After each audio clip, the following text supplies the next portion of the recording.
Huwag naman sana kayong madamot kasi alam namin madali ang pera dyan sa abroad. Kayong mga OFW kayo, makinig-kinig naman kayo.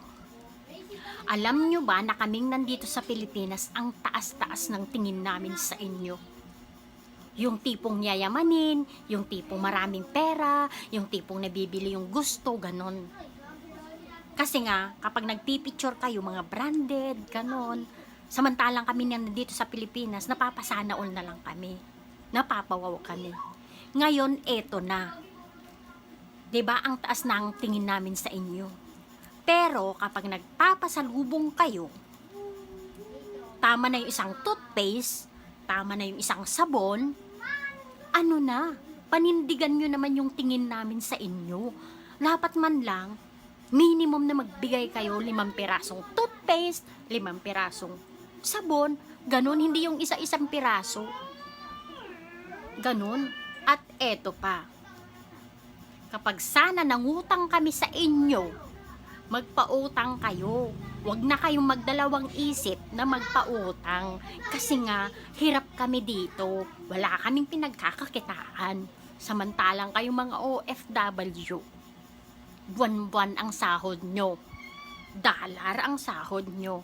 Ngayon, kung nagpautang man lang din kayo, at maningil kayo, huwag kayong atat. Mag-antay man lang sana kayo na bayaran kayo. Huwag kayo yung atat, yung mayat-maya, mini-message nyo kami, mayat-maya, pinapapunta nyo dito yung kamag-anak nyo para maningil. Huwag naman sana ganun. Ngayon, kung hindi na bayaran ang utang namin sa inyo, given na yon. Alam nyo kung bakit. Mas mayaman kayo kesa sa amin. Mas may pera kayo kesa sa amin. Dollar nga, di ba?